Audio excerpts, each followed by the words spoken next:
Beelzebub's Tales to His Grandson, Chapter 9, pages 81 through 84.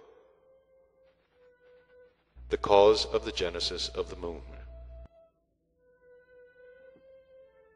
Beelzebub began his tale as follows. After we arrived on the planet Mars, where we were directed to exist, we began slowly to settle down there. We were still fully absorbed in the bustle of organizing everything externally necessary for a more or less tolerable existence in the midst of that nature absolutely foreign to us. When suddenly, on one of the very busiest days, the whole planet Mars was shaken, and a little later such an asphyxiating stink arose that at first it seemed that everything in the universe had been mixed up with something, one might say, indescribable. Only after a considerable time had passed, and when the said stink had gone, did we recover and gradually make out what had happened. We understood that the cause of this terrible phenomenon was just that same planet Earth, which from time to time approached very near to our planet Mars, and which therefore we had possibilities of observing clearly, sometimes even without a test guano. For reasons we could not yet comprehend, this planet, it transpired, had burst, and 2 fragments detached from it had flown off into space. I have already told you that this solar system was then still being formed and was not yet blended completely with what is called the harmony of reciprocal maintenance of all cosmic concentrations. It was subsequently learned that in accordance with this said general cosmic harmony of reciprocal maintenance of all cosmic concentrations, there had also to function in this system a comet of what is called vast orbit still existing, and named the comet Condor. And just this very comet, although it was then already concentrated, was actualizing its full path for only the first time. As certain competent sacred individuals also later confidentially explained to us, the line of the path of the said comet had to cross the line on which the path of that planet Earth also lay. But as a result of the erroneous calculations of a certain sacred individual concerned with the matters of world creation and world maintenance, the time of the passing of each of these concentrations through the point of intersection of the lines of their paths coincided.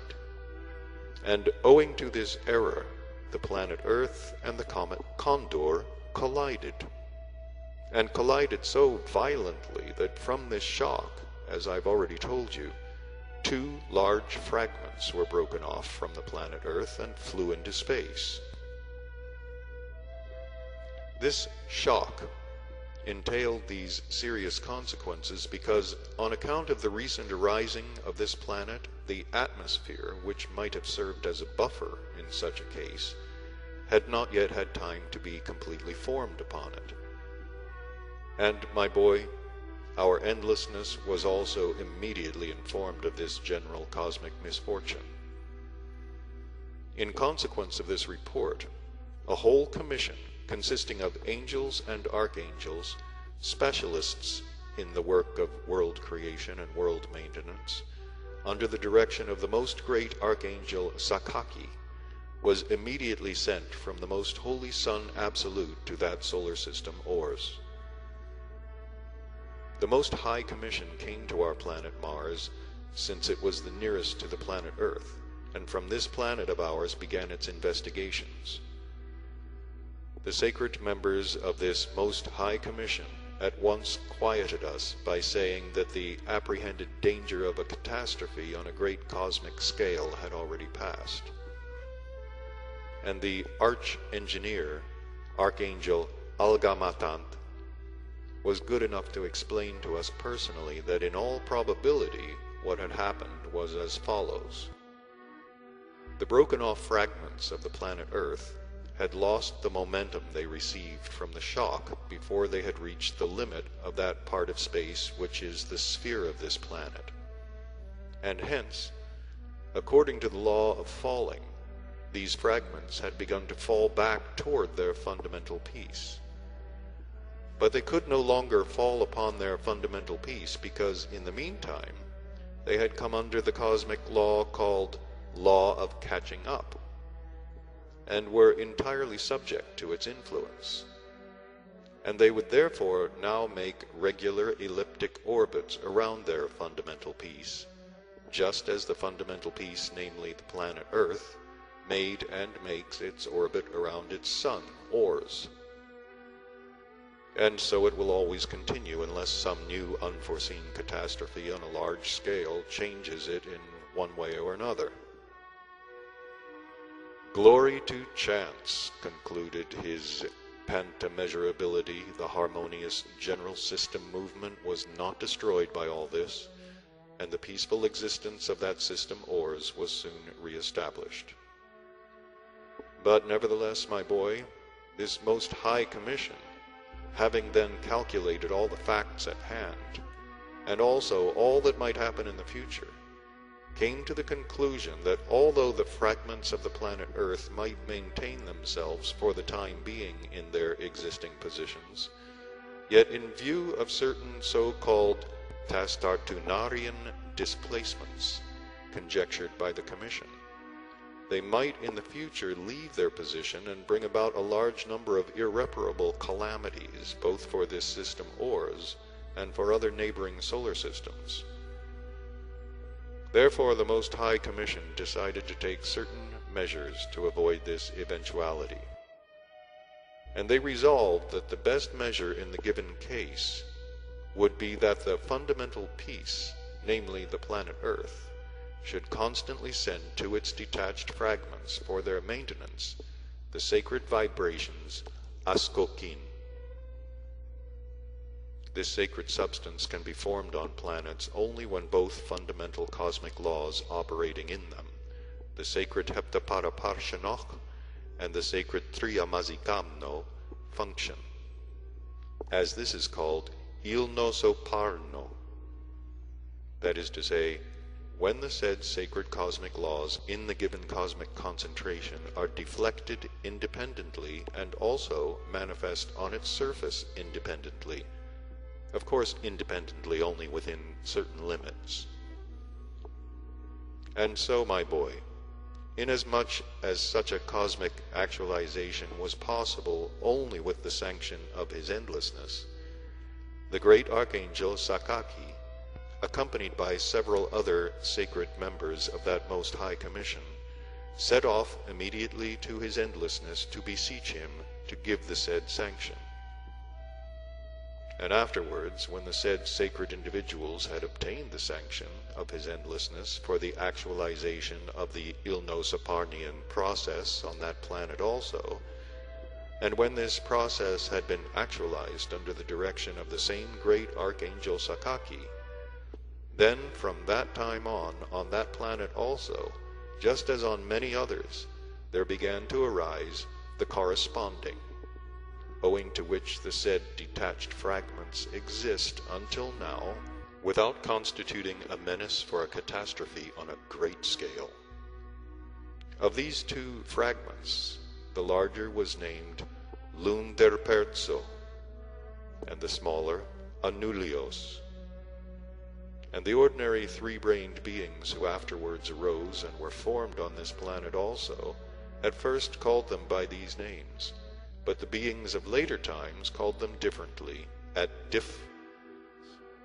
And in most recent times the larger fragment has come to be called Moon, but the name of the smaller has been gradually forgotten. As for the beings there now, not only have they no name at all for this smaller fragment, but they do not even suspect its existence. It is interesting to notice here that the beings of a continent on that planet called Atlantis, which afterwards perished, still knew of this second fragment of their planet and also called it Anulios. but the beings of the last period of the same continent, in whom the results of the consequences of the properties of that organ called Kundabuffer, about which it now seems I shall have to explain to you even in great detail, had begun to be crystallized and to become part of their common presences, called it also Times Pai, the meaning of which for them was never allowing one to sleep in peace.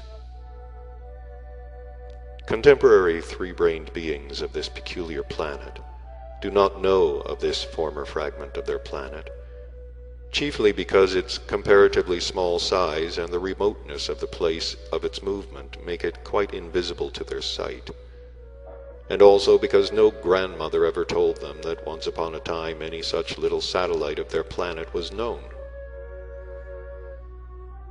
And if any of them should by chance see it through their good but nevertheless child's toy of theirs called a telescope, he would pay no attention to it, mistaking it simply for a big aerolite.